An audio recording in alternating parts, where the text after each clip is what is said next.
Hello, today I'm going to review a book called Building a Second Brain by Thiago Forte, and I'm also going to show you all my notes that I took from it and share it with you. So I have a huge stack of papers, so it's going to be a long one, but impactful and very dense in knowledge and information and wisdom. So let's start with the basics. It's a book on 200 pages. There's a lot of boring stories, useless stories, at least in my opinion, but there are some practical and actionable steps in the book, a lot of those. It is a very practical and actionable book, and that's why I like it and want to share it with you. And it contains a lot of hidden gems. Yeah, let's get into it. Let's start with the introduction. So, everyone is in desperate need of a system to manage the ever-increasing volume of information pouring into their brain. They need a system that can express, remember, capture, organize, and distill the thoughts you create. That's the introduction. We need a place to store everything that we meet on our day-to-day lives, all the information that we might need in the future and could find useful both now and in the future. A place that everything is stored so you won't have to remember it, try to remember it, because I think we all know how that goes. At least for me, I can forget anything in about 5 seconds. What is a second brain? Rethinking note-taking. So, a note is a knowledge building block, a discrete or separate unit of information interpreted through your own unique perspective and stored outside your head. By this definition, a note could include a passage from a book or article that you were inspired by, a photo or image from the web with your annotations, or a bullet point list of your meandering thoughts on a topic, among many other examples. A note could include a single quote from a film that really struck you, all the way to thousands of words you saved from a in-depth book, like this one. A knowledge building block is discrete. It can stand on its own and has intrinsic value. But knowledge building blocks can also be combined into something much greater, like a report, an argument, a proposal, or a story. It is something that is ready to be built upon. It can be used and referenced multiple times and used in all kinds of scenarios. It can continue to pay dividends for the rest of your life and to the generations after you, if you want to take it that far. It can also be called an evergreen note or used as one. An evergreen note is similar, as something that you can keep built upon and something that will always be helpful for you and that will always be able to be used. I'll share some links to what an evergreen note is and explanations of it in the description.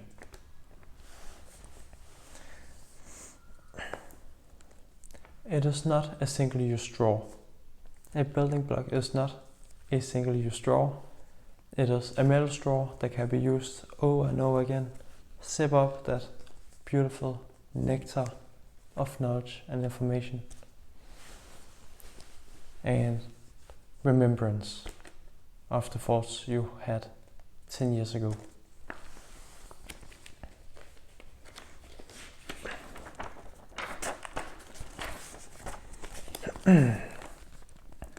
The power of a second brain. First off, it makes our ideas concrete. Digital notes aren't physical, but they are visual. They turn vague concepts into tangible entities that can be observed, rearranged, edited and combined together. It can bring in a new perspective as it is you from another time. It can also reveal associations between ideas. Creativity is about connecting ideas together, especially ideas that don't seem to be connected in the first place.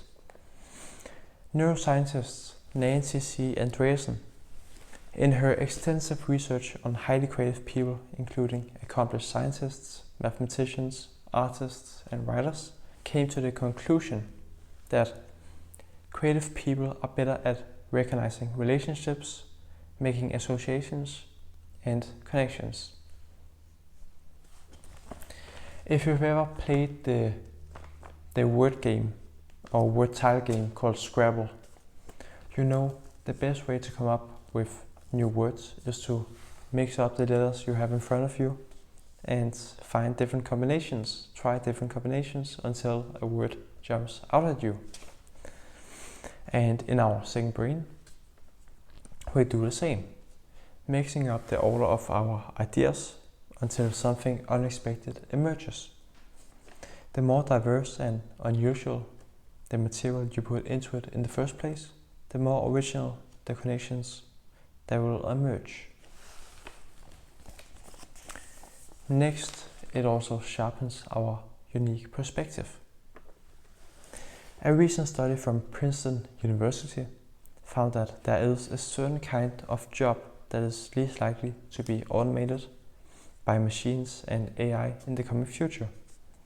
Surprisingly, it wasn't jobs that required advanced skills or years of training that were predicted to do the best or last the longest. It was jobs that required the ability to convey not just information, but a particular interpretation of that information.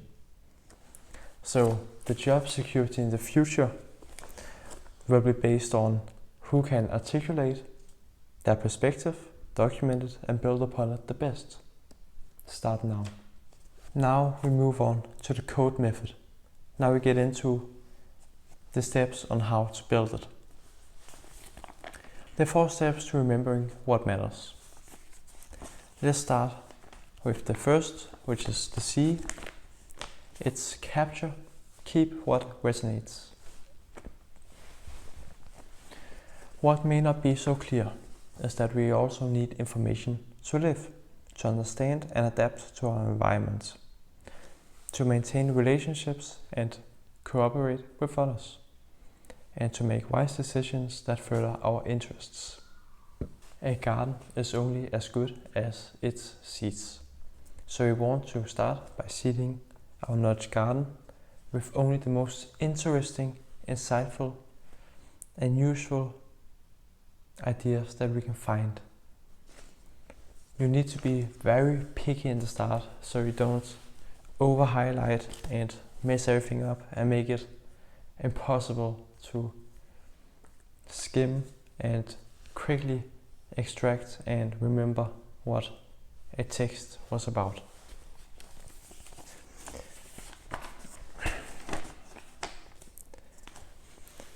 Talent needs to be channeled and developed in order to become something more than a momentary spark. Raw talent can never really shine without support systems. No shield of Captain America or hammer of Thor can be extracted from dirt. It must undergo a process, an alembic process.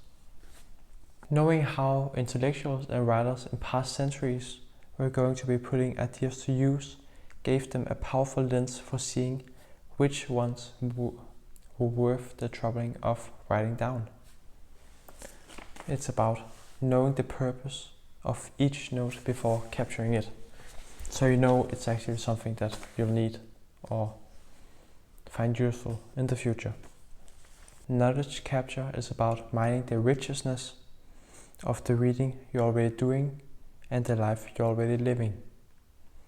You're optimizing for the output without adjusting the input, at least from the writing perspective.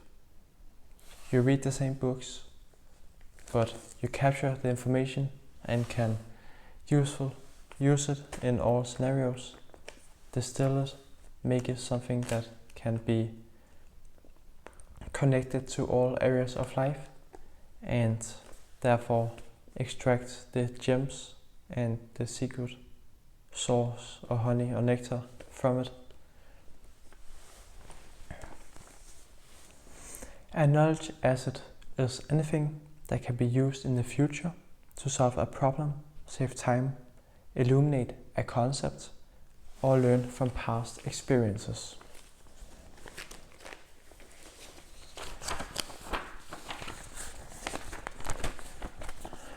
Then the author goes on to talk about a guy named Richard Feynman, who was a Nobel Award-winning physicist, and he talks about his 12 favorite problems. This is again about having purpose. So here's an excerpt or paragraph from an interview he did. You have to keep a dozen of your favorite problems constantly present in your own mind. Although by and large, they will lay in a dormant state. Every time you hear or read a new trick or a new result, test it against each of your 12 favorite problems to see whether it helps solving them, of course. Every once in a while, there will be a hit and people will say, "How did he do it? He must be a genius." So, if you want to know my favorite problems, which I've found, some of them are: what is beauty? What is love? What is time? What is intellect? What is truth? What is the philosopher's stone? And how to be lucky. Next, we'll move on to organize. Save for accountability. He starts the chapter with a quote from a French novelist called Gustave Flaubert. He writes, "Be regular and orderly in your life so that you may be violent and original in your work." Also, Thiago, the writer, talks about a lot more about creativity later in the book, and I'll talk about that because that is really something great about the book. So now we'll go over how he wants to organize a second brain note system, and I'll show you mine on the screen. That is from my book or my note-taking app called Obsidian, and I'll link a video in the description where I talk about the system I use. So the system is divided into 4 categories. Projects, which is short-term efforts in your work or life that you're working on now. Areas, which is long-term responsibilities you want to manage over time. Resources, which is topics and interests that may be useful in the future. And archives, which is inactive items from the other 3 categories. So he also gives us a checklist for deciding where to put a note. First, you start by questioning which project will this be the most useful in. If there's none of those, then which area will this be most useful in? If none of those, which resource does this belong to? If none, then place it in the archives. Alright. Then, knowledge is best applied through execution, which means whatever doesn't help you make progress on your projects is probably detracting from them. Again and again, it's about having purpose, knowing where to put the note and how to use it. The point of knowledge is to use it. What's the idea behind having a samurai sword and keeping it in its case? What's the point of owning the sketches of Leonardo da Vinci or Isaac Newton if you don't share them and give them to others, share the knowledge? It's waste. It's wasted information. And I'll talk about this a lot more in the Express section of the code method later.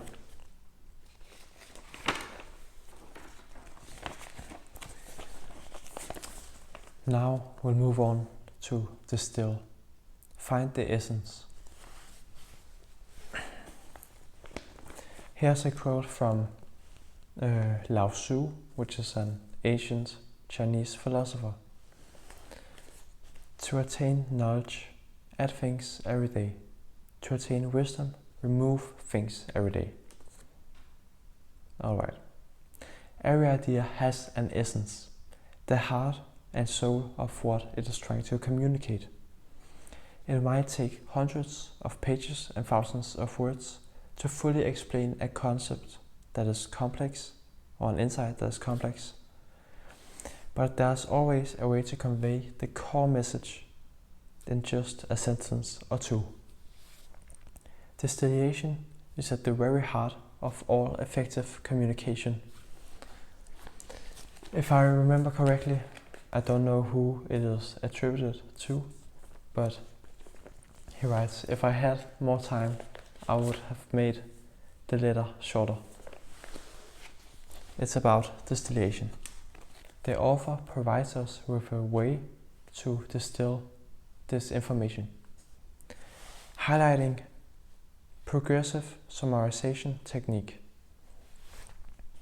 Alright, so the progressive summarization technique is a technique to distill knowledge and notes down to their most important points.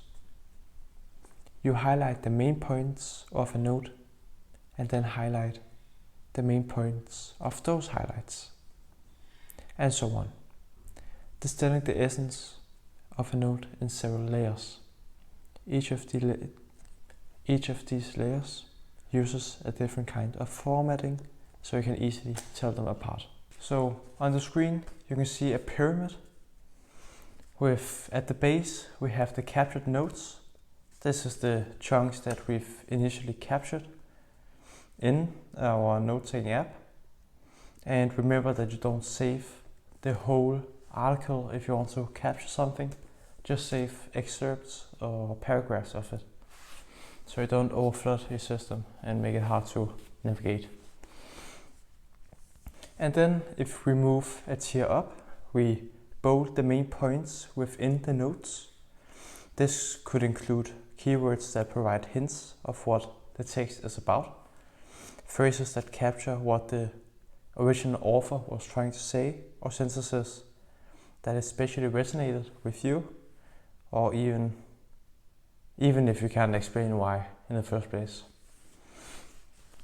And then if we move up again, we have highlighted passages.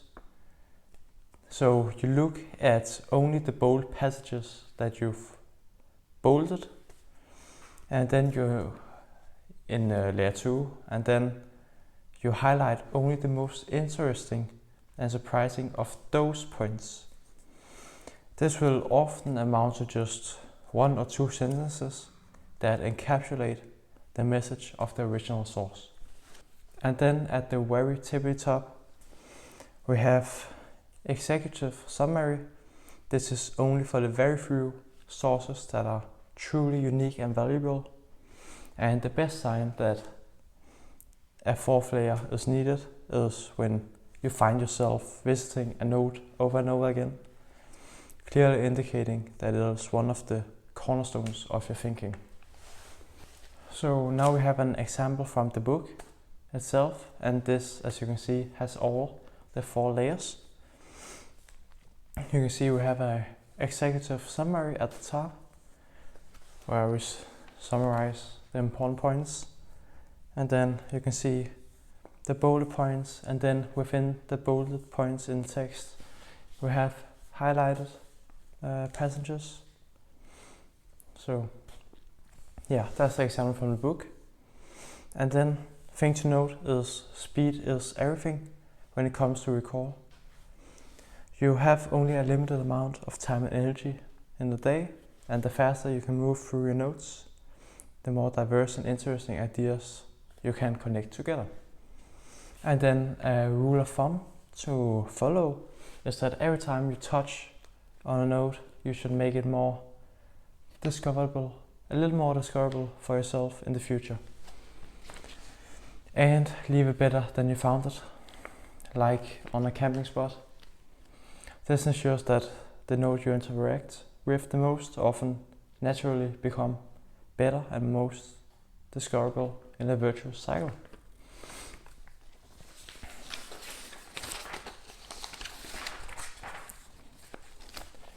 So now, as you can see on the screen, we have Picasso's secret: to prune or slice away the good to surface the great. So you can see on the picture we have the first drawing up in the top left corner, where it looks quite good. He intended to draw a cow, and the goal with this was to simplify it as much as possible. And the 11th sketch, you can see it's a really simple cow. And the result points to a mysterious aspect of the creative process. It can end up with a result that looks so simple, it seems like anyone could have made it in the first place. And that simplicity masks the effort that was needed to get there. And that's what we want with distillation. As you distill your ideas, they naturally improve, because when you drop the merely good parts, the great parts can shine more brightly.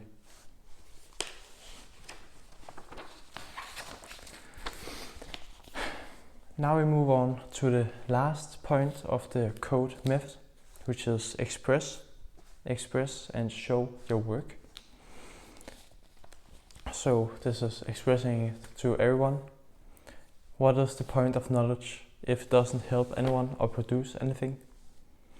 Information becomes knowledge, personal, embodied, verified, only when we put it to use. If there is a secret to creativity, it is that it emerges from everyday efforts to gather and organize our influences. There are moments when it feels like the stars align and a connection between ideas jump out at you like a bolt of lightning from a blue sky. An important aspect of creativity, that is, it is always a remix of existing parts. We all stand off the shoulders of our predecessors. No one creates anything out of pure void. Note that down. We stand on the shoulders of our predecessors, and all creativity is a remix of existing parts. So now we move on to the creativity bit, focused especially on creativity. And this is Divergence and Convergence. I recommend you look these two words up. At least for me, I had to look up the definition of the words a lot of times to really get it sitting in my mind. So as you can see on the picture, some of it I've made myself. So you have divergence, which is capture and organize. This is the starting point. And then convergence, which is distill and express, where you move on to the final delivery. So the process of creating anything follows the simple pattern, the same simple pattern, alternating back and forth between divergence and convergence. Let's start with divergence. So, a creative endeavor begins with an act of divergence. You open up the space of possibilities and consider as many options as possible. The number of things you're looking at and considering is increasing. And the purpose of divergence is to generate new ideas, so the process is necessarily spontaneous, chaotic, and messy. This is a time to wander, and in that wandering, you grab and twist and turn every stone and pebble on the walk that you stumble upon. That is the act of divergence. Now if you look at convergence, convergence forces us to eliminate options, make trade-offs, and decide what is truly essential. It is about narrowing the range of possibilities so that you can make forward progress and end up with a final result you're proud of. Convergence allows our work to take on a life of its own and become something separate to ourselves.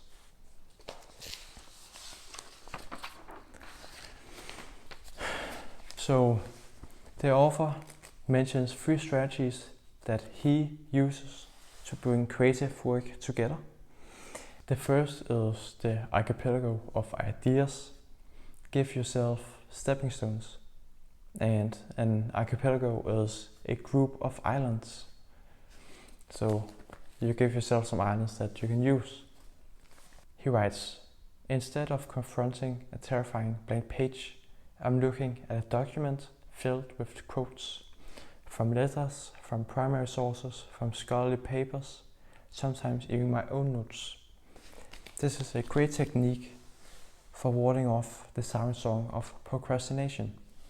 Before I hit on this approach, I used to lose weeks stalling before each new chapter because it was just one big empty sea of nothingness.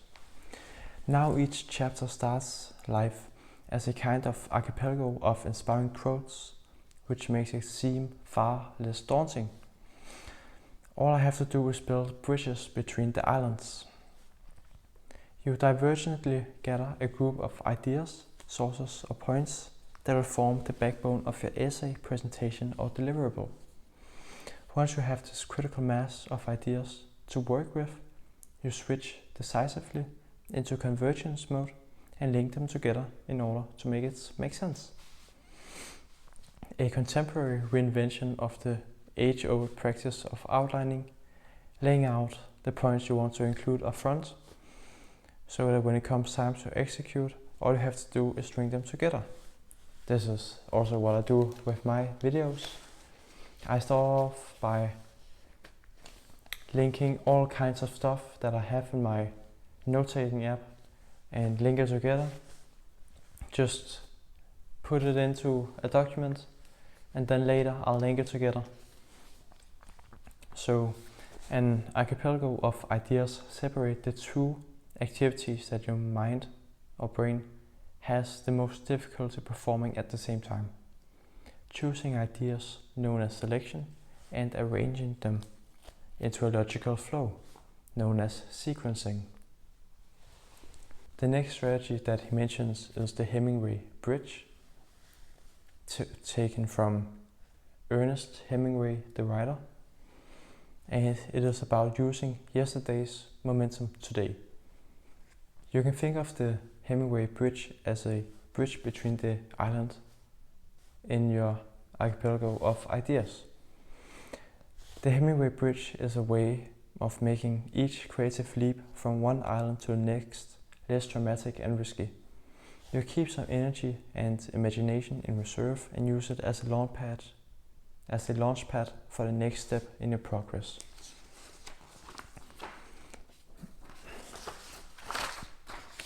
So, Hemingway would always end a writing session only when he knew what came next in the story. Instead of exhausting every last idea and bit of energy, he would stop when the next plot became clear. This meant that the next time he sat down to work on his story, he knew exactly where to start. He built himself a bridge to the next day, using today's energy and momentum to fuel tomorrow's writing. So, ways you can do this is to write down ideas for next steps.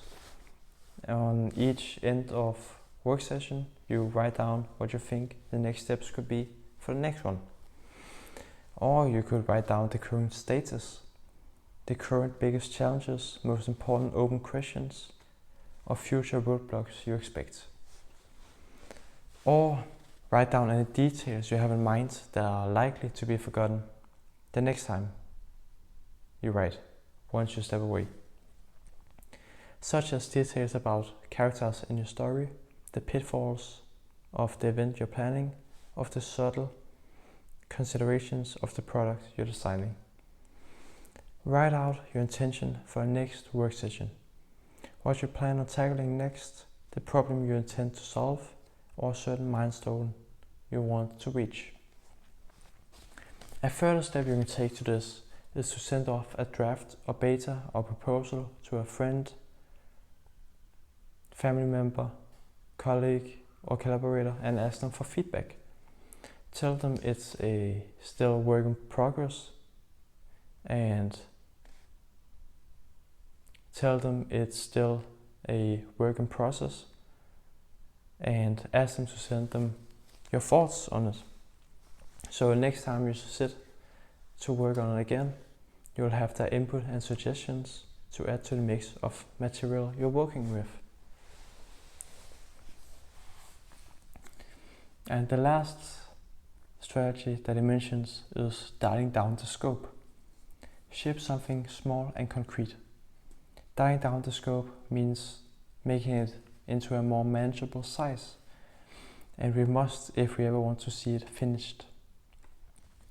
Dialing down the scope recognizes that not all parts of a given project are equally important. By dropping or reducing or postponing the least important parts, we can unblock ourselves and move forward even when time is scarce. If you want to write a book, you could dial down the scope and write series of online articles outlining your main ideas. Or even if you don't have time for that, you could dial it down even further and start with a social media post explaining the essence of your message.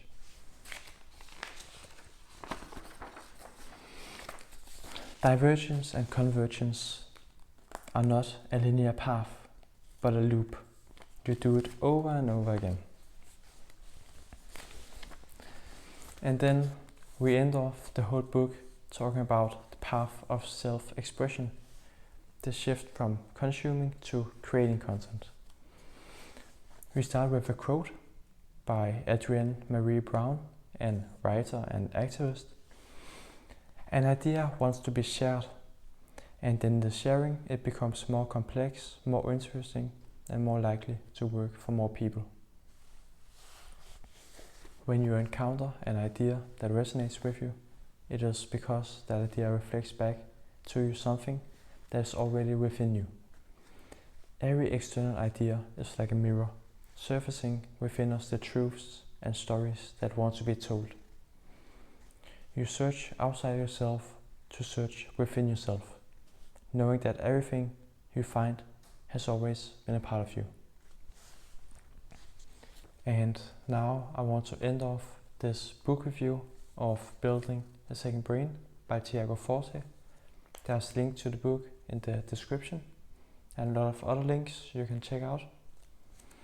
And I'll end this with a quote by Buddha. The quote goes, "Each of us is a god. Each of us knows all. We need only open our minds to hear our own wisdom." Thank you for watching. Have a pleased day.